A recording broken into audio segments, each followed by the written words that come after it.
Welcome to our beginners Python tutorials. This is our first session. Today we're going to talk about how we install Python onto your machine, as well as how do you install additional packages onto your machine that you'll use in your scripts. So, follow me as we continue our journey on our path to data engineering mastery. For those of you that are new to the channel, I'm Chris Gamble. This is my channel, Gamble Data Engineering, where we cover the concepts, tutorials, and demos that help you become a data master to the computer. Alright, so first let's start off with how do you install Python onto your machine. So for a Windows machine, there's a couple different ways.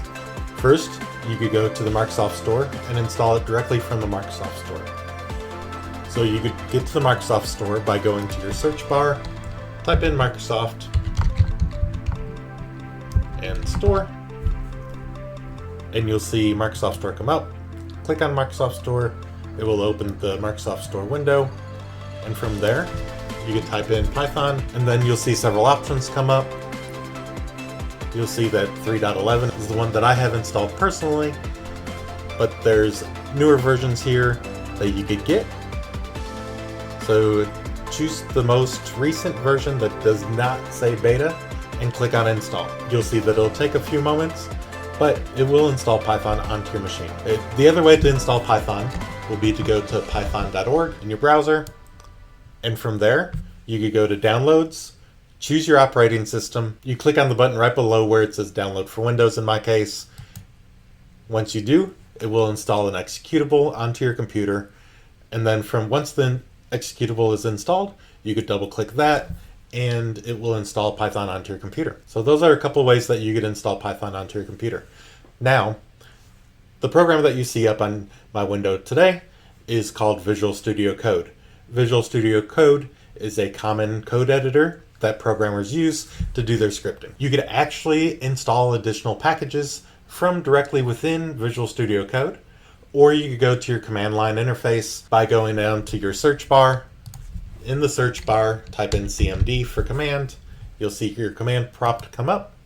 Click on that. Now, once you have that up, you could do a quick check to make sure that you do have Python installed and what version you have installed by typing in Python -- version. Hit enter, and you'll see that, again, I have Python 3.11.9 installed on my computer. To install packages that you'll need to perform many of the tasks that you need to perform as a data engineer, you will have to install some of the libraries.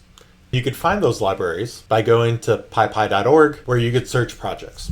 From here, you could type in any project that you could think of. Let's type in pyodbc, and it's going to come up with the pyodbc libraries that I could install. It will actually give you the pip command to run. So you'll see pip install, and then the name of the library that you want to install is the common nomenclature for how you install libraries with pip. Pip stands for Preferred Install Program. So there's a nice convenient copy button here. We could copy it directly into our command line. In addition, let's copy it directly into the command line in our Visual Studio Code window. And you'll see I could do that from here, and it has installed the pyodbc library onto my computer. In addition, let's also do it from the command line, and you'll see that requirement's already satisfied. Again, because you just watched me do it from Visual Studio Code. So just to show you that it does put it in the same location, it does do that. So let's go over to our command window, and I'm going to show you how to uninstall a package. There are going to be times on your journey as a programmer where you're going to have to uninstall a package, reinstall a package, upgrade a package. We're going to go through some of those commands. So first, let's do the uninstall. So it's as simple as pip uninstall and the name of the package that you want to uninstall.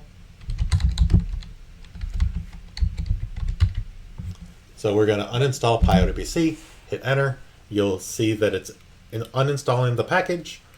It's going to ask you for confirmation. Do you want to proceed? We're going to say yes. And you'll see it successfully uninstalled the package. All right, we talked about upgrades. One of the things that you'll have to do from time to time is upgrade your pip. To upgrade your pip program, you'll type in pip install -- upgrade and pip. And what that's going to do, it's going to go out, check and see if you have the most upgraded version of pip. If you don't, it's going to install that package. In this case, I do, and it tells me that requirement's already satisfied. You do that with any library. If you want to upgrade your requests library, requests is a library that you use to gather information from API calls. And so we're going to say pip install -- upgrade requests. And there's probably not an upgraded request, but let's check this out. You'll see that here there's several blocks of requirement satisfied, and that's because with the request package, there's multiple other packages that are required to run the requests package. So you'll see that it went through each of those and installed that. So that's how to uninstall. So now you know how to install your Python program onto your computer, how to upgrade your pip plan, how to upgrade your pip program if it needs upgrading, how to upgrade any other library that may be out of date. In addition, you know how to install other Python libraries, and you know how to uninstall Python libraries. So I'm glad you stayed to the end. I have one other very important thing that I want to show you, and that is how to install a specific version of a Python library. Sometimes you'll need a very specific version in order to run a code snippet. Maybe it's code that was written several years ago and it doesn't work on newer versions of the package. Maybe it is a functionality of a previous package that is no longer available in newer packages. Let's take a look at how to do that. We're going to install that version of the requests library. And we're going to do that by saying pip install requests == and then the version number that we need. So in this case, we need 2.20.0. And you'll see that it successfully installed that. It's going to give me some other errors, let me know that that package is not compatible with some of the other packages that I have installed. And the Marvel package is not one that I use often anyways. So we're going to just say pip install -- upgrade requests. And it's going to reinstall the most recent version of the requests library. Alright, I hope you enjoyed today's video and learned a lot. If you missed our SQL tutorials, be sure to check those out. If you are looking for some data engineering concepts, be sure to check these out. And if you learned something today, be sure to like and subscribe to continue on your data engineering journey. I'll see you next time.